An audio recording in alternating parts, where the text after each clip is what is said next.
சங்கீதம் 48. கோராகின் புத்திரருக்கு ஒப்புவிக்கப்பட்ட சங்கீத பாட்டு.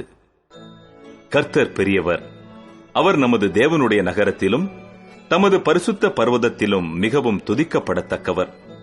வட திசையில் உள்ள சீயோன் பர்வதம் வடிப்பமான ஸ்தானமும் சர்வ பூமியின் மகிழ்ச்சியுமாயிருக்கிறது. அதுவே மகாராஜாவின் நகரம்.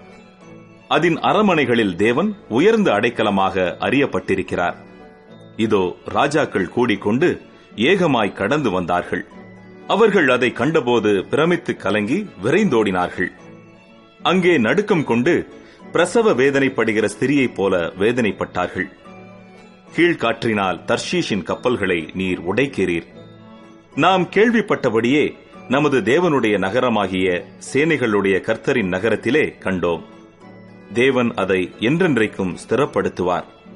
தேவனே, உமது ஆலயத்தின் நடுவிலே உமது கிருபையை சிந்தித்துக் கொண்டிருக்கிறோம்.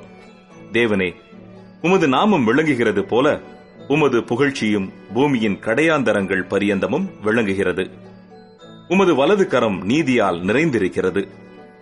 உம்முடைய நியாய தீர்ப்புகளின் நிமித்தம் சீயோன் பர்வதம் மகிழ்வதாக. யூதாவின் குமாரத்திகள் களி கூறுவார்களாக.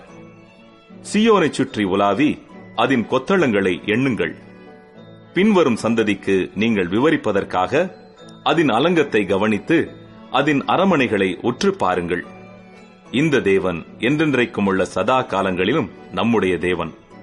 மரண பரியந்தம் நம்மை நடத்துவார்.